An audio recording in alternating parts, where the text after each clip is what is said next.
우리는 종종 이런 이야기를 듣습니다. 죽었다가 돌아왔더니 빛이 보였다. 몸을 벗어나 위에서 나 자신을 내려다보았다. 그곳은 말로 표현하기 어려울 만큼 평화로웠다. 서점에는 이런 체험담을 기록한 책들이 수없이 쌓여있고 사람들은 이것을 임사체험이라고 부릅니다. 흥미로운 점은 이 경험들이 서로 전혀 모르는 사람들 사이에서도 놀라울 정도로 비슷하다는 것입니다. 과연 이들은 정말 죽음 너머의 세계를 보고 온 것일까요? 아니면 인간의 뇌가 만들어낸 마지막 환상일까요? 오늘은 그 질문을 따라 과학이 어디까지 설명할 수 있는지, 그리고 여전히 설명하지 못하는 부분은 무엇인지 차분히 살펴보겠습니다. 임사체험을 처음 학문적으로 연구한 인물은 의외로 심리학자도 의사도 아니었습니다. 1892년 스위스의 지질학자 엘버트 하임은 알프스를 등반하던 중 절벽에서 추락해 죽음 직전까지 갔던 경험을 합니다. 그 순간 그는 시간이 늘어진 듯한 감각, 삶의 장면들이 빠르게 스쳐가는 영상, 그리고 이상할 정도로 차분한 평온함을 느꼈다고 기록했습니다. 하임은 이렇게 생각했습니다. 이 경험이 나만의 착각일까? 그는 같은 사고를 겪은 30명의 산악인을 찾아가 체험을 수집했고 그 결과를 등반가 협회에서 짧은 논문으로 발표합니다. 그의 결론은 이렇습니다. 죽음이 갑작스럽게 닥칠 때 인간의 의식은 오히려 더 또렷해질 수 있다. 하임의 기록에 따르면 절벽에서 추락할 때처럼 급작스러운 위기 상황에서 사람들은 먼저 강한 생존 저항을 보입니다.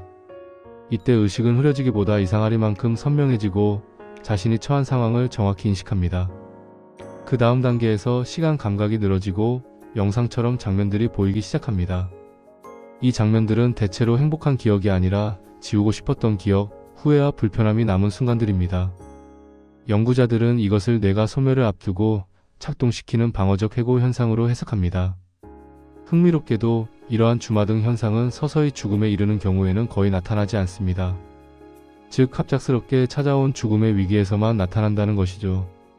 많은 임사체험 보고에는 한 가지 공통점이 있습니다. 공포가 사라지고 강렬한 평온함과 황홀감이 찾아온다는 점입니다. 1961년 심리학자 칼리스 오시스는 병원 간호사들을 통해 임종 직전 환자들의 반응을 수집했습니다. 그들이 말한 마지막 풍경은 놀랍게도 비슷했습니다. 아름다운 정원, 빛나는 공간, 천상의 음악, 친숙한 존재의 등장. 지옥을 봤다는 증언은 거의 없었습니다. 이 지점에서 사람들은 묻게 됩니다. 왜 모두 천국만 보는 거지? 과학자들은 이 질문에 조심스럽게 답합니다. 죽음 직전 뇌는 고통을 완화하기 위해 엔도르핀, 세로토닌, 도파민 같은 신경전달 물질을 대량으로 분비합니다. 이 물질들은 극도의 안정감과 토치감을 만들어냅니다. 즉 천국 같은 평온함은 뇌가 마지막으로 선물하는 진통제일 수 있다는 것입니다. 임사체험에서 빠지지 않는 장면이 있습니다. 바로 유체이탈입니다. 자신의 몸을 위에서 내려다보고 주변 사람들의 행동을 관찰했다는 경험. 하지만 이와 비슷한 현상은 죽음과 무관한 상황에서도 반복됩니다.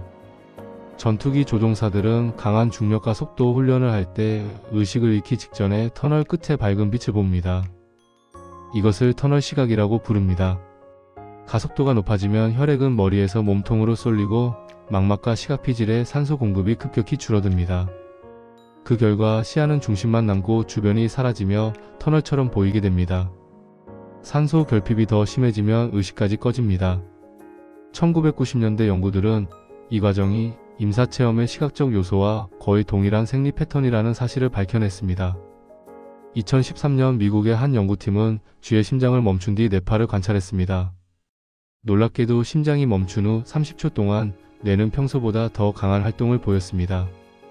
이는 뇌가 산소와 포도당을 잃기 직전 마지막으로 폭발적인 활동을 하는 것으로 해석됩니다. 이때 글루탐산염과 같은 신경화학물질이 급증하고 이를 억제하기 위한 화학반응이 일어나기 때문에 환각 같은 강렬한 감각이 만들어질 수 있습니다.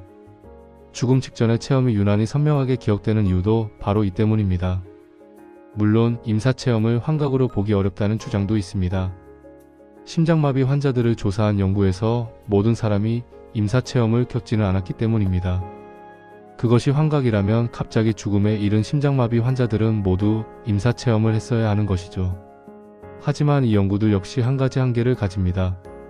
그 누구도 정말로 죽었다가 돌아왔는지 장담할 수 없었기 때문이죠. 심장이 멈췄다고 해서 뇌까지 완전히 사망한 것은 아닙니다.